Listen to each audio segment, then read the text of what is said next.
Hey everyone, today we are going to be talking about the thing that sparked this page, the upcoming election this November in the state of Missouri. A amendment is trying to be added to the Constitution. On the ballot, it's actually going to be called Amendment 3, and you might have seen this on Facebook by now. It's also called the Right to Reproductive Freedom Initiative, and today we're going to go over how this ballot measure got here, what's on the ballot measure itself, and what you can do about it. So to begin, this November, in the Missouri general election, the people are going to be voting whether or not to reinstate the right to abortion for any reason throughout any term. Full access to abortion throughout the state of Missouri. That is what is happening this November. And this ballot measure started as an initiative petition. Think of a petition literally getting signatures from everybody across the state. And it got enough signatures, and those signatures were verified in order to warrant it being on the ballot during the general election. And now all it needs is a simple majority of the people affirming the ballot measure in order to pass it, to enshrine it in the Missouri Constitution that any reason, any term, abortions will be available. So what does this amendment actually say? And I'm going to be relying pretty heavily on my notes here, so you're going to see me looking down quite a bit. But I'm just going to go through a few of the main sections, a few of the main things that we need to understand when we're looking at this amendment. And the reason for that as well is because not all of this is described on the ballot. If you think about when you go to vote, you don't read bill after bill that you're voting on, you read sort of snippets or highlights. And so what we're going to do now is actually read from the bill itself several sections of this ballot measure and what they mean to the voter.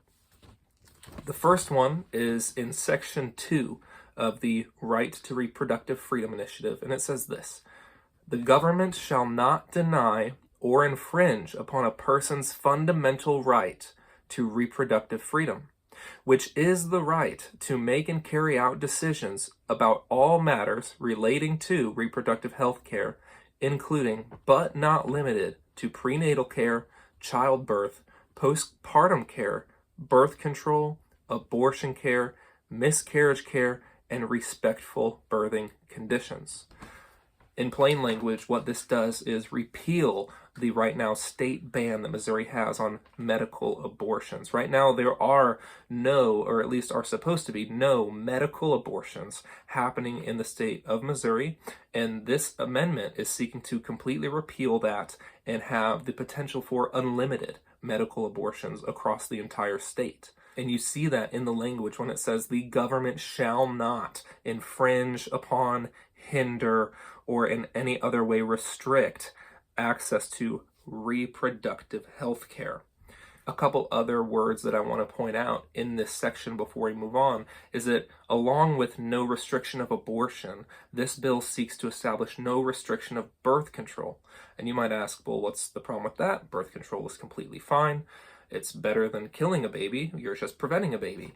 Well, the thing with that is, one, some birth controls do kill babies. Those are called abortifacient birth controls, and they don't stop an egg from being fertilized. They just prevent that fertilized egg, that conceived child, from attaching appropriately to the uterine wall. But maybe the bigger issue, or the more deceptive thing behind not restricting any birth control, is that for a lot of individuals, it's up for interpretation. So think about a court of law. You're going up against this bill and what is defined as birth control. For some, that could be Plan B and Plan C pills. Plan B is known more commonly as the morning after pill, and that's just where they go to the doctor. You can buy it over the counter. You don't know if you're pregnant or not, but you're going to make sure you're not by the end of taking that pill. Plan C, however, is newer to the market and has really rised in sale since the fall of Roe v. Wade, and that is more commonly known just strictly as the abortion pill. You know you're pregnant, you're in the first trimester, and you take that pill to kill your baby.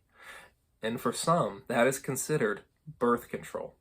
So whether or not this amendment will be used to protect access to Plan B and Plan C, let alone abortifacient birth controls, is going to be up to the interpretation of lawgivers and prosecutors and individuals themselves. Also, there's a sneaky little phrase that is used right before it lists all of these things that it's trying to protect, and it says, not limited to. This bill seeks to protect the reproductive rights of abortion. However, it is not limited to those rights. Now, there's been a lot of speculation as to what it is referring to, and I'm not here to say it's definitely this or it's definitely that, but what I will say is it begs the question. What are they alluding to? Why did they add this clause? Surely there was probably something in mind. Next, I want to read from section 4, and I do understand we're reading law and we're not lawyers, but it's written in plain language and it's important for us to know before we go into the polls. So section 4 of this bill: the General Assembly may enact laws that regulate the provision of abortion after fetal viability, provided that under no circumstance shall the government deny, interfere with, delay, or otherwise restrict an abortion that is in the good faith judgment of a treating healthcare professional is needed to protect the life or physical or mental health of the pregnant person, otherwise known as the mother. So at first you hear that and you might say, well, there you go. The General Assembly can enact some restrictions, but then let's take another look at it. First off, those restrictions are only after fetal viability.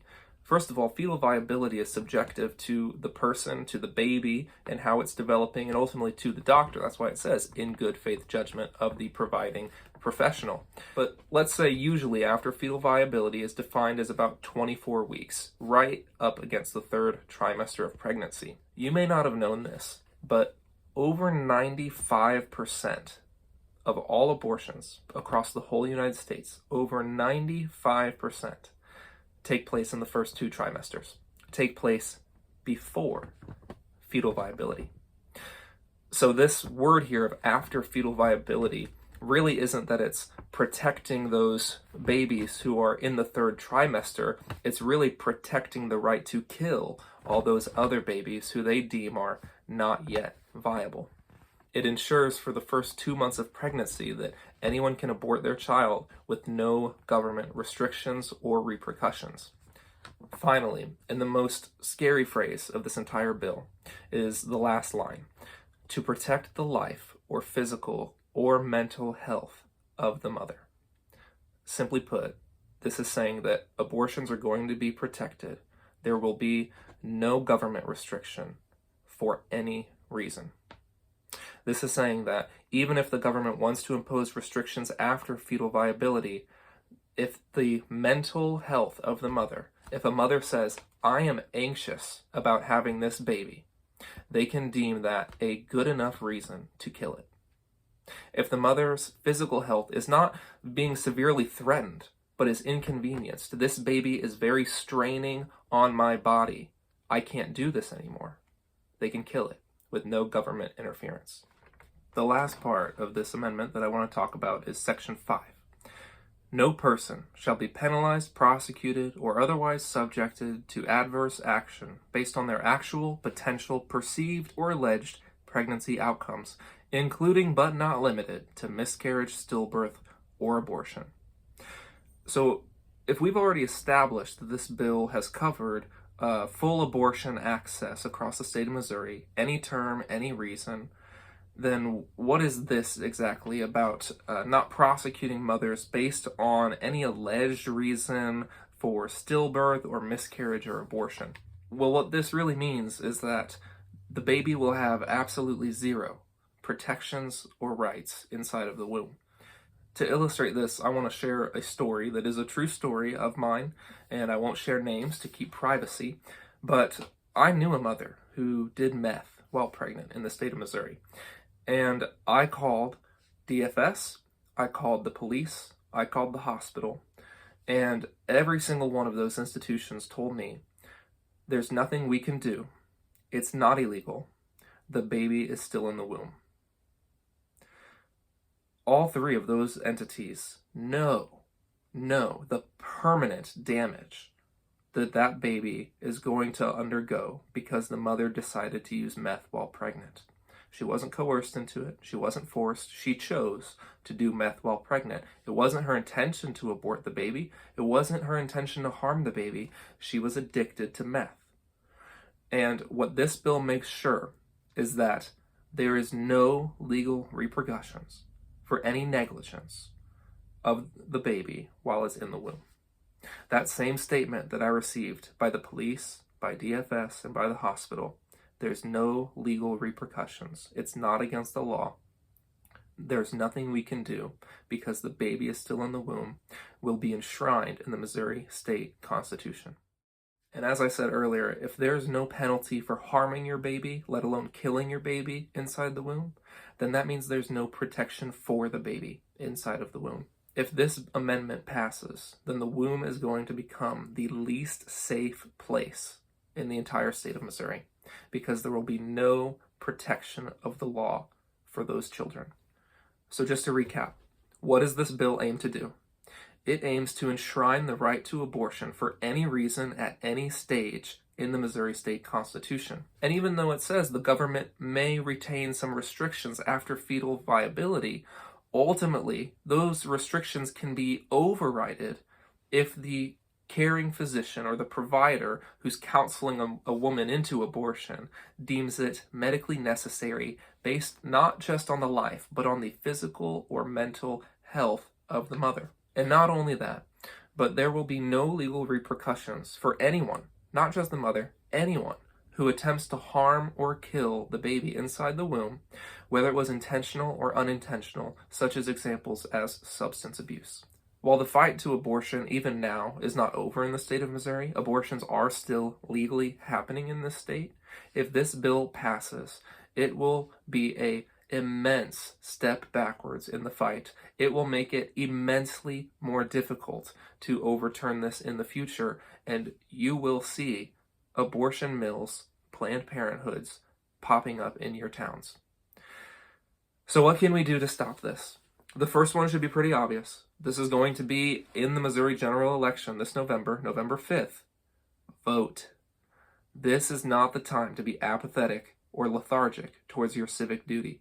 We need everyone who cares about the lives of the unborn to go and vote no on Amendment 3, to vote against the Right to Reproductive Freedoms Initiative, to vote against the slaughter of innocent children in our state. Mark your calendars for November 5th. Go and register ahead of time and get out and vote. The other primary thing you can do is what I'm attempting to do. Educate others. Tell other people what Amendment 3 is talking about. Tell other people that there's an initiative ballot measure that wants to reinstate abortion rights full term in the state of Missouri. Share this video. Share the links I'm going to post. However you do it, tell other people. Sound the alarms. It will be much easier for us to be proactive and defeat this in the polls than it will be to be reactive and repeal it from the Constitution. And not only at that point would we have to fight in the courts and through the legal system to get it overturned, but we would have to be out on the sidewalks pleading with mothers walking into abortion clinics to not kill their baby. That is not a state that any of us want to go back to. Thank you for watching. It is with a heavy heart that I have to make it in the first place. If you found it educational, please share it along to individuals you know who also need to be educated. God bless.